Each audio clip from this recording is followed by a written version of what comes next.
En el siglo XII, Mongolia era una región vastísima, increíblemente grande, más de 1 millón de kilómetros cuadrados, sin salida al mar y rodeada por los imperios chino y los principados rusos.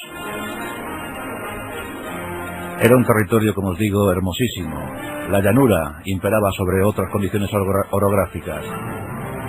Y en ese 1 millón de kilómetros cuadrados nomadeaban más de 30 tribus y clanes que guerreaban entre sí por el control de los territorios fértiles.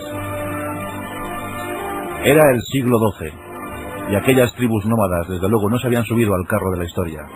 El tren del progreso no había pasado por sus territorios. Pero alguien unificaría esas 30 tribus, alguien las uniría, y alguien decidiría mirar más allá de la frontera de Mongolia. Su nombre, Temujin, el forjador de hierro y acero fino, el que más tarde sería considerado por todos como Genghis Khan, jefe de jefes, rey de reyes, emperador y padre de los hunos, también de los mongoles. Genghis Khan, señor de todos los océanos.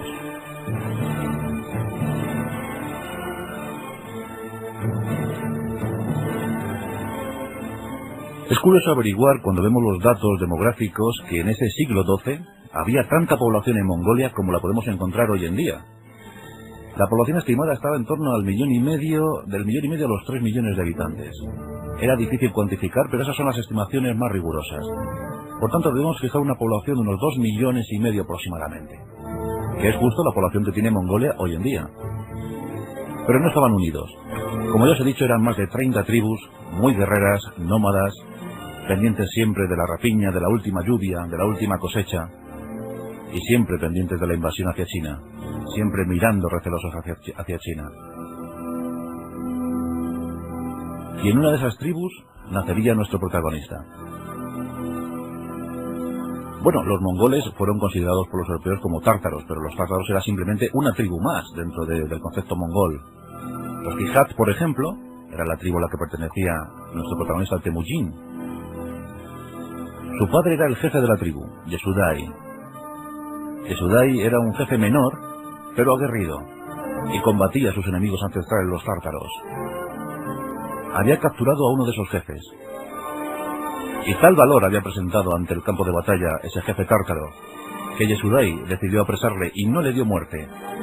Se lo llevó como prisionero, casi como prisionero amistoso a su tribu. Curiosamente, ese jefe tártaro se llamaba Temujin. Cuando Yesudai llegó con su horda a la tribu, su mujer, la madre nube, así era llamada, con Lul, pues había dado a luz a un hermoso niño de pelo rojizo. Y Yesudai, en honor a ese jefe tan combativo, tan valeroso, tan valiente, decidió, siguiendo la costumbre ancestral de esa tribu, darle el nombre de su enemigo a su propio hijo, a su primogénito. En consecuencia resolvió ponerle Temujin, que viene a significar más o menos forjador del hierro y del acero fino. Y ese es el nombre que desde entonces llevaría el primogénito de Yesudai, Temujin. En contra de lo que pueda parecer, los mongoles no estaban emparentados ni siquiera entroncados con los chinos. Los mongoles era un pueblo cuya mezcla de sangre venía de los iranios y de los turcos. Por tanto, sus rasgos eran bien diferenciados. Se diferenciaban notablemente de sus pueblos vecinos. El caso de Temujin. Temujin era blanco, no tenía los ojos oblicuos o rasgados. Era de tez morena y el pelo era rojizo, alto, fornido, bien musculado. Así eran los mongoles. Una calidad de vida, pues, más o menos aceptable para lo que daba la llanura. Pero es curioso averiguar eso, que la imagen que nos ha transmitido la historia de Temujin, de Genghis Khan, no se corresponde con la que realmente era. Y así empezó la historia de Genghis Khan, la historia de Temujin. Corría el año 1167. Otras crónicas, por ejemplo las chinas, lo situarían en el 1162, otros apuntan al 1155. Pero la más fiable, viendo y analizando muchas fuentes, es la de 1167. Temujin apenas tuvo infancia, y no la tuvo por la muerte de su padre. Yesudai había sido invitado a una fiesta mongol, y él había acudido. Eran sus antiguos enemigos, pero en principio nada hacía pensar que la trampa se había preparado. Yesudai se acercó a la tribu, le recibieron de buen grado, le invitaron a la fiesta y posiblemente le envenenaron. Yesudai murió. Por tanto, Temujin se había quedado huérfano a la edad temprana de 9 años. Tan solo tenía 9 años y tan solo tenía a su madre. Porque cuando madre e hijo pidieron ayuda a los lugartenientes del antiguo jefe, los lugartenientes les negaron esa ayuda. Y 2/3 de los Kijat se marcharon de la tribu buscando la protección de otros señores más poderosos, más potentes. Por tanto, Temujin y su madre se quedaron con muy pocos a su lado. Escasísimos efectivos para defender un territorio muy hermoso. Era el territorio del río Non. El río Non está situado a unos 322 kilómetros de lo que es la capital de Mongolia, Ulan Bator. El río Non está muy cerca del lago Baikal, y desde luego que eran territorios muy fértiles y muy productivos, con agua abundante. Pero Temujin y su tribu había quedado muy mermada, y Temujin estaba dispuesto a defenderla, pero con muy pocos efectivos. Y muy pronto los jefes locales se enteraron de la escasa fortaleza de Temujin y acometieron la invasión del territorio. Temujin no pudo defender con éxito aquel territorio y tuvo que huir con su madre. Y aquí comienza la leyenda de nuestro héroe. Tuvo que sobrevivir de cualquier manera, pescando, cazando marmotas, su madre recolectaba bayas, pero siempre aferrado a la idea de que algún día gobernaría aquellos territorios. Sí, era muy joven, pero su madre supo inculcarle el genio, el valor y las actitudes necesarias para sobrevivir entre tanta vorágine. Con 13 años podemos ver a un Temujin joven, hermoso, dispuesto y muy fuerte. Dicen que ya presentaba el aspecto de un adulto. Era muy diestro en el manejo de los caballos. Domaba los caballos y los montaba a la perfección. También destacaba en la lucha cuerpo a cuerpo y en el tiro con arco, las grandes disciplinas guerreras de los mongoles. Con 13 años, busca a sus antiguos lugartenientes, a los del Yesudai, y les pide apoyo, les exige el tributo propio a un kan. Pero estos, en lugar de darle ese apoyo, le apresan y se lo entregan a su ancestral enemigo tártaro. Tarteldai, jefe de otra tribu, le apresa, y según nos cuenta el libro secreto de los mongoles, escrito después de la muerte de Gengis Khan, en ese apresamiento iba implícita la humillación, porque es ceñido al cuello de Temujin un yugo de madera, y sus manos son vendadas para que no escape. La humillación llega a tal extremo que Tarteldai le asegura que cuando tenga la más mínima ocasión, le venderá como esclavo, por muy poco dinero que le den. Temujin, abatido, hace frente a un incierto futuro. Y aquí cuenta la historia, que en una noche de luna llena, Temujin era vigilado por un centinela. Temujin se levantó y, haciendo uso de su ya estupenda fortaleza, dicen los antiguos que la fortaleza de Temujin era casi sobrenatural, asestó un golpe mortal a su centinela y huyó, acarreando el pesado yugo de madera. Pasó la noche entera en un cauce medio seco de un río. Los tártaros le buscaban por todos los caminos, sabían que un joven líder había escapado y era un posible enemigo para su pueblo. Temujin recurrió a la escapada, al engaño, a la burla, y así se topó con un cazador errante y solitario, que le libró de aquel pesado lastre y le acogió en su seno durante un tiempo. Pero aún así los soldados tártaros tenían controlado todo el territorio, las carreteras, los carruajes. Temujin se escondió en un carruaje donde había un montón de lana maloliente. Los soldados de Tarteldai pararon ese carruaje y lancearon el contenido. Temujin recibió el impacto de una lanza. Le hirió la pierna, pero él no profirió ni un solo lamento. Así logró escapar, logró resolver aquella situación y por supuesto logró salvar la vida. Temujin siguió huyendo, pero convencido ya de su destino. Había escapado a lo peor. ¿Qué más le podía esperar? Pues le esperaba nada más y nada menos que el líder de la tribu Karajita. Los Karahitas eran también estupendos guerreros y por aquel entonces era la tribu más numerosa. La tribu más numerosa y más poderosa. Allí estaba Tobruk Khan. Tobruk Khan vio de buen grado la llegada de Temujin Y Tobrul le ofreció nada más y nada menos que la mano de su hija Bortu. Y Bortu era hermosa, Bortu era inteligente, y Bortu le dio 4 hijos que después gobernarían el imperio mongol. Y siempre estuvo con ella, y con sus 4 herederos, nada más y nada menos que 4, Yuri, Yagadai, Ogodai y Tuli. 4 gobernantes fantásticos. La boda fue basada en un antiguo ritual. El novio debía interpretar una parafernalia más o menos que venía a decir que intentaría raptar a la novia a costa de lo que fuera, incluso enfrentándose a los parientes y criados de la princesa. Y así bailaron y danzaron durante toda la noche. Y al final, Temujin se unió a Bortu y los dos se amaron. Temujin tenía 17 años.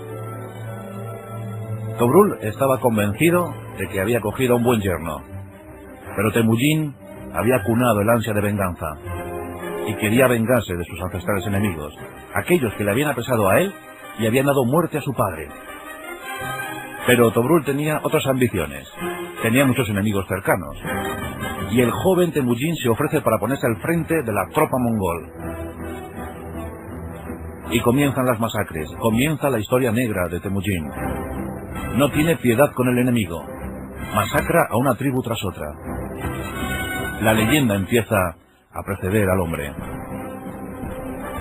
Y por fin llega el momento del ansiado combate. Por fin Temujin se va a enfrentar a su odiado enemigo, Tarteldai. Tarteldai espera confiado con 30.000 guerreros. Temujin tan solo dispone de 13.000. Temujin tenía 21 años. Y los dos ejércitos entran en confrontación. Las tropas de Temujin, muy bien adiestradas, estupenda caballería, fantásticos arqueros. Los de Tarteldai no lo eran menos, pero no estaban tan convencidos como las tropas de Temujin. El enfrentamiento es brutal. Miles de soldados, miles de guerreros caen a un lado y a otro. Pero la victoria se pone del lado de Temujin y prácticamente pasan a cuchillo a todos los hombres de Tarteldai. El propio Tarteldai muere. Cuenta la historia negra de los mongoles que Temujin, después de la victoria, ordenó hervir vivos a 60 jefes de Tarteldai, pasando a cuchillo al resto de los enemigos hechos prisioneros. Era el año de 1188. ¿Se pararía ahí Temujin? No, ni mucho menos. Sus ojos ya estaban inyectados en sangre. Quería más y más, y ya albergaba la idea panmongólica. Ya quería reunir y unificar a todas las tribus bajo su poder. Su propio suegro empieza a temer a aquel joven líder e impetuoso guerrero. Y Temujin se revuelve contra los que le habían dado cobijo. Temujin rompe la alianza. Y después de haber hecho prisioneros a un montón de tribus, se enfrenta a los caraitas y les vence en 1203. Las tribus son vasallas de Temujin. Miles y miles de mongoles se unen a su idea. Todos quieren luchar bajo el mando de Temujin. Aunque bien es cierto que las tropas mongolas nunca fueron muy numerosas. El máximo número de soldados que llegó a contar Temujin fue de 110.000. No fueron muchos comparados a los que se enfrentó. Pero aquí empieza a desarrollar una de las tácticas más famosas de los mongoles. La táctica de la retirada. Sí, la retirada. Los mongoles siempre luchaban en inferioridad numérica. Por tanto, tuvieron que desarrollar la astucia y el ingenio. Cuando se enfrentaban a un enemigo, y esta táctica la utilizaron siempre a lo largo del periodo vigente de Genghis Khan, los mongoles llegaban a toda prisa y se situaban ante el enemigo. Presentaban la primera línea de combate. Frenaban en seco sus caballos. Les hacían virar. Y una vez hecho el viraje, daban la intención o daban la apariencia de que se retiraban. El enemigo confiado rompía las filas y iniciaba iniciaba la caza. Intentaban cazar y matar el mayor número posible de mongoles.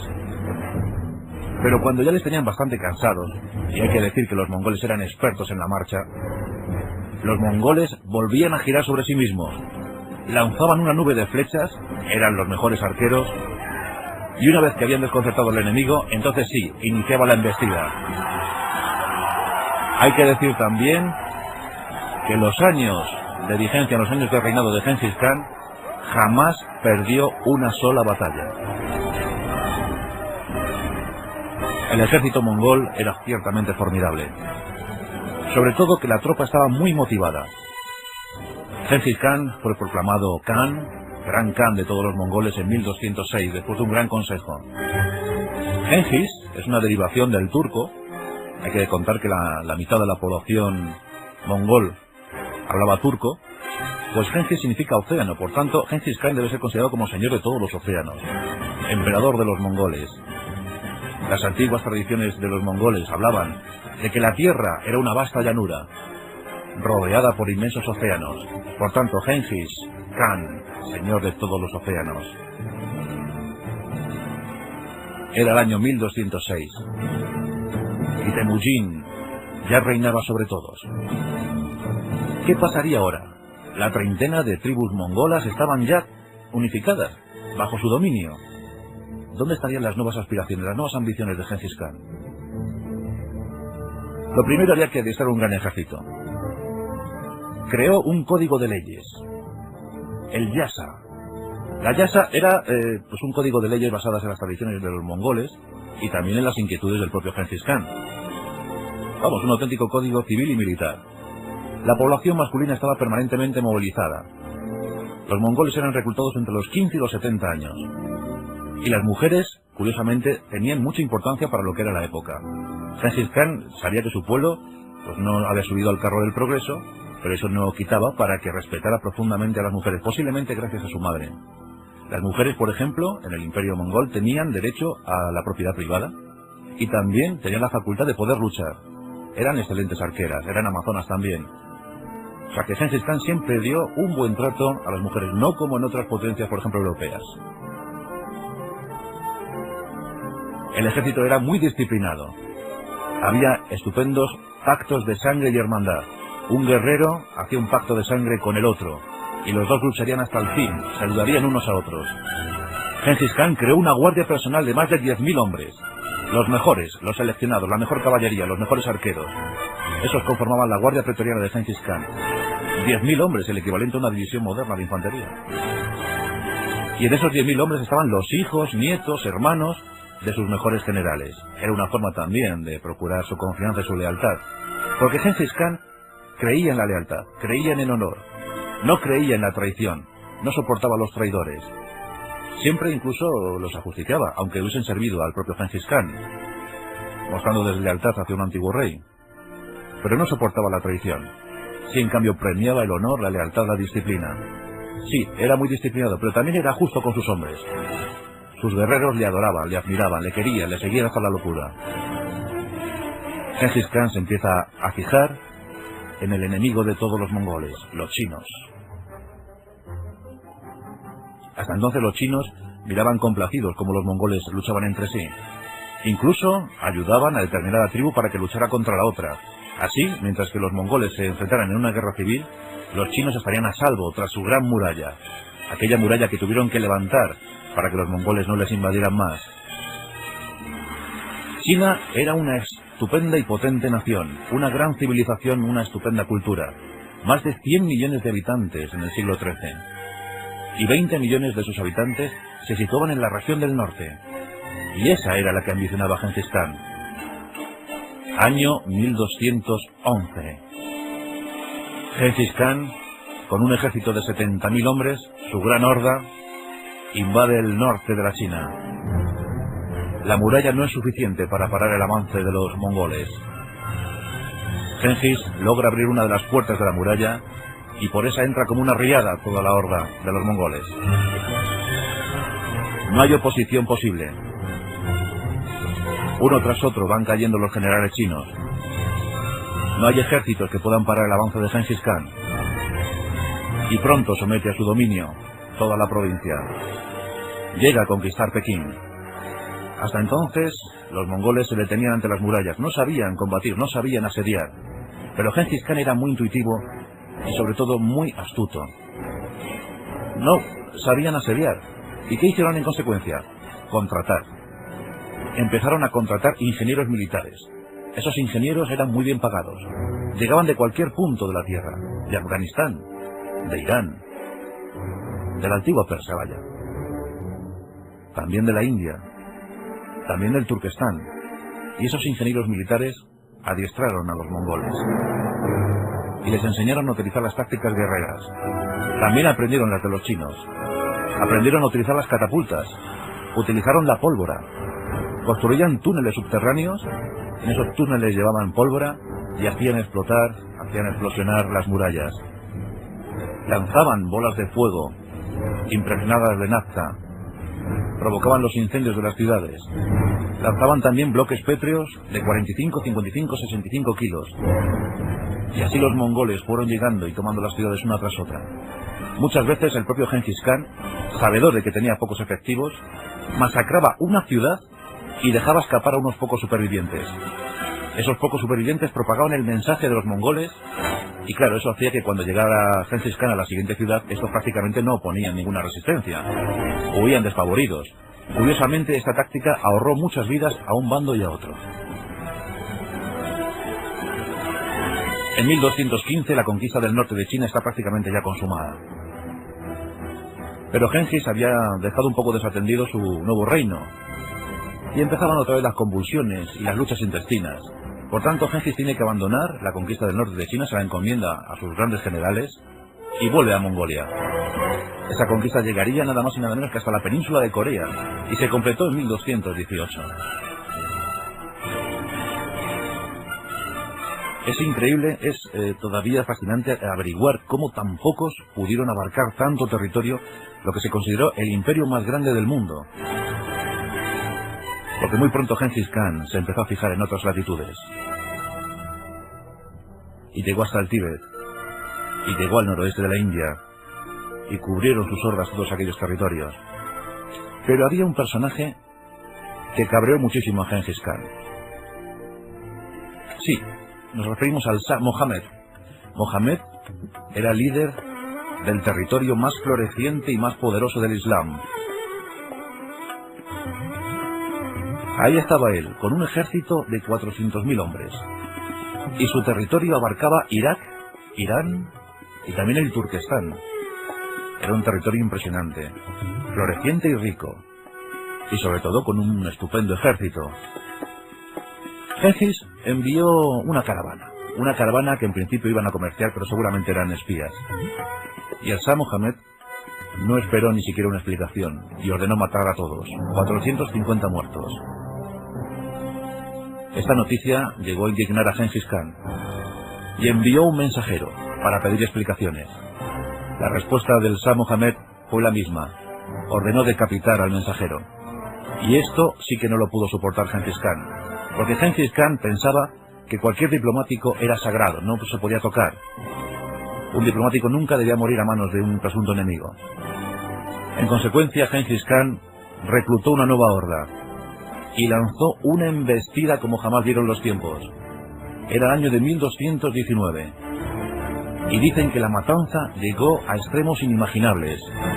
Los cronistas árabes, que eran bastante meticulosos y escrupulosos en sus narraciones, nos hablan de auténticas matanzas, horribles masacres.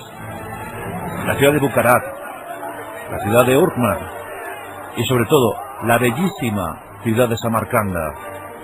La ciudad de Samarcanda tenía 200.000 habitantes. Gengis Khan la dejó reducida a cenizas. Pero eso sí, antes tuvo a bien reclutar los 30.000 mejores artesanos, herreros, funcionarios, ingenieros de la ciudad. Y esos 30.000 se los llevó para su reino, para su recién fundada ciudad, su capital, Karakorum. Gengis Khan siguió avanzando y aquel imperio fue doblegándose. Los musulmanes no sabían qué hacer. En una batalla, el Shah Mohammed perdió 160.000 hombres. Los arqueros mongoles eran invencibles disparaban unas flechas certerísimas, pero también utilizaban la guerra psicológica, porque cuando avanzaban, una nube inmensa se podía ver a varios kilómetros de distancia. Y aquí hablamos de una de las claves para el éxito de los mongoles: sus caballitos, los caballitos del desierto de Gobi. Eran caballos feos, sí, eran pequeños, eran de escasa alzada, de patas muy cortas, pero terriblemente resistentes. Y los mongoles avanzaban con esos caballos. Cada soldado, cada guerrero avanzaba con el suyo propio y además utilizaba otros 4, porque detrás de la horda de los mongoles iba una estupenda manada de caballos. Miles de caballos les acompañaban. Así, en pocos días 4 o 5 días podían completar 1000 kilómetros. Aquellos caballos eran fantásticos, y sus jinetes aún más. Cuentan que llevaban su propia comida, claro, porque llevaban el stick tartag, la carne cruda, con invento de ellos, claro. Debajo de la montura le ponían un trozo de carne cruda, y a lo largo de los días iba macerando. Era un bocado exquisito. Eso ya lo hacían los hunos. También consumían la leche de sus yeguas, una leche fermentada, exquisita. Y cuando la cosa se ponía fea, abrían el cuello del caballo y succionaban la sangre, sin dejar que muriera, claro. El caballo era su bien más preciado. Así que se alimentaban a base de eso: carne cruda, leche de yegua y sangre de su propio caballo. Ese era el espíritu de los mongoles. Mohamed cayó. No se sabe si víctima de la enfermedad, no se sabe si víctima del suicidio. Su hijo siguió combatiendo. Genghis Khan le perdonó la vida diciendo que ojalá este hijo hubiese tenido mejor padre. Y siguió avanzando por el sur de Rusia, a sus anchas. Nadie oponía resistencia. Los rusos lo intentaron, reuniendo un ejército de 80.000 hombres. Genghis avanzó con una horda de 20.000 y los abatió. Llegó hasta el Danubio, se enfrentó a los búlgaros, a los húngaros, a los caballeros teutónicos. Imposible. Nadie pudo vencer, nadie pudo controlar el avance de Genghis Khan. Y así, invicto, se retiró. Y se retiró para volver a su Karakorum querido. ¿Qué le esperaba en Karakorum? Pues le esperaba la gobernación de su imperio y un asunto que había quedado pendiente de resolver. En 1219, cuando aquel irredento Shah Muhammad se había sublevado al poder de Genghis Khan, él pidió ayuda a un viejo reino, un reino vasallo suyo, el reino de Cinsia. Y los de Cinsia habían prometido ser vasallos y habían prometido pagar tributo, pero en 1219 Genghis Khan les pidió soldados para emprender la nueva acción. Y estos dijeron: si no eres capaz de utilizar tus soldados, no mereces ser Khan, no necesitan nuestros soldados. Eso Genghis por el momento no lo tomó en cuenta, pero lo guardó en la reserva y volvió para masacrar ese reino. Y cuando se encontraba inmerso en esa campaña y pensando en conquistar definitivamente toda China, llegó la hora trágica para Genghis Khan. Tenía 60 años. Y aquí cuenta el libro secreto de los mongoles, que murió víctima de un accidente de caza cuando se disponía a cazar asnos salvajes.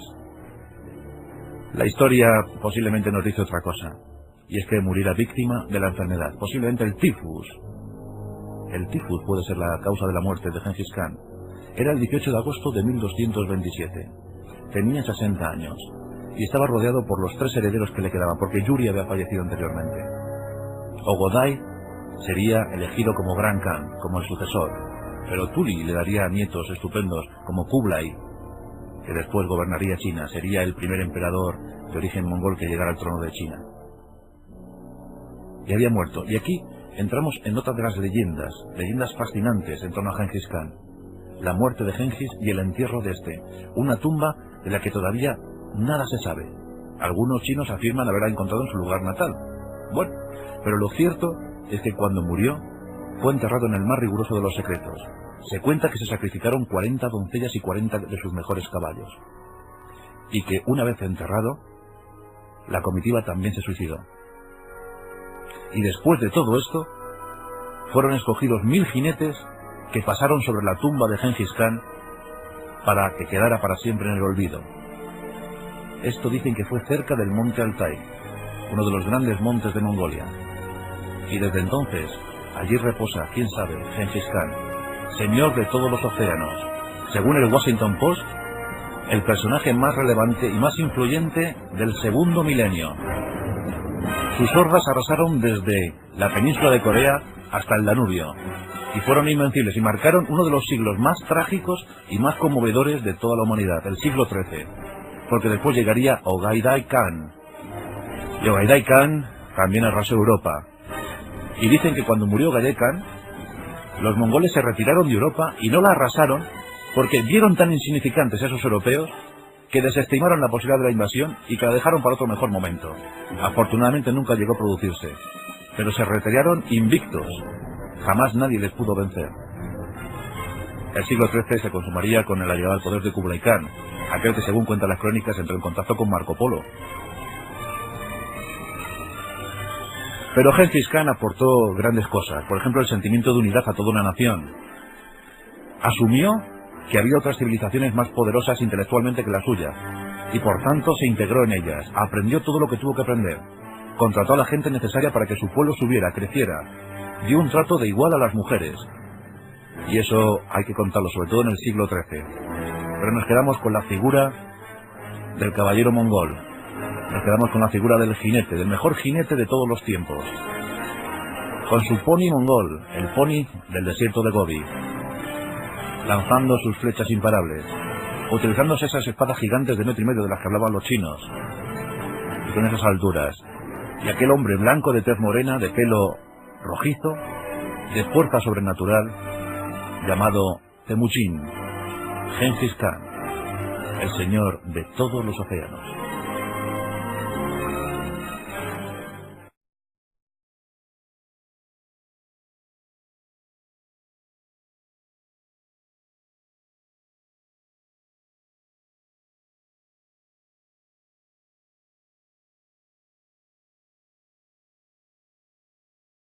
Su protagonista, Temujin. Su padre era el jefe de la tribu, Yesudai. Yesudai era un jefe menor, pero aguerrido, y combatía a sus enemigos ancestrales, los tártaros. Había capturado a uno de esos jefes, y tal valor había presentado ante el campo de batalla ese jefe tártaro, que Yesudai decidió apresarle y no le dio muerte. Se lo llevó como prisionero, casi como prisionero amistoso a su tribu. Curiosamente, ese jefe tártaro se llamaba Temujin.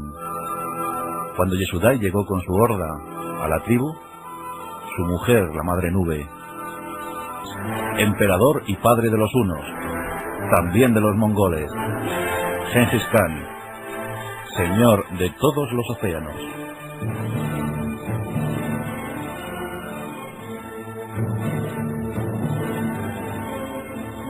Es curioso averiguar, cuando vemos los datos demográficos, que en ese siglo XII había tanta población en Mongolia como la podemos encontrar hoy en día.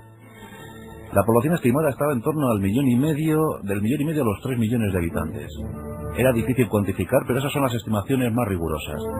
Por tanto, debemos fijar una población de unos 2,5 millones aproximadamente. 30 tribus y clanes que guerreaban entre sí por el control de los territorios fértiles. Era el siglo XII, y aquellas tribus nómadas, desde luego, no se habían subido al carro de la historia. El tren del progreso no había pasado por sus territorios. Pero alguien unificaría esas 30 tribus. Alguien las uniría. Y alguien decidiría mirar más allá de la frontera de Mongolia. Su nombre, Temujin, el forjador de hierro y acero fino, el que más tarde sería considerado por todos como Genghis Khan, jefe de jefes, rey de reyes, que es justo la población que tiene Mongolia hoy en día. Pero no estaban unidos. Como ya os he dicho, eran más de 30 tribus, muy guerreras, nómadas, pendientes siempre de la rapiña, de la última lluvia, de la última cosecha, y siempre pendientes de la invasión hacia China, siempre mirando recelosos hacia China. Y en una de esas tribus nacería nuestro protagonista. Bueno, los mongoles fueron considerados por los europeos como tártaros, pero los tártaros era simplemente una tribu más dentro del concepto mongol. Los Kijat, por ejemplo, era la tribu a la que pertenecía nuestro.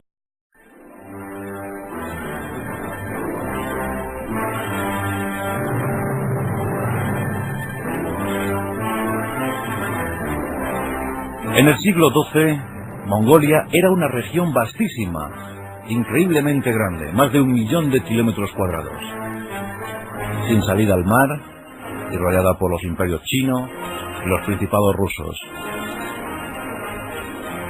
Era un territorio, como os digo, hermosísimo. La llanura imperaba sobre otras condiciones orográficas. Y en ese 1.000.000 de kilómetros cuadrados nomadeaban más de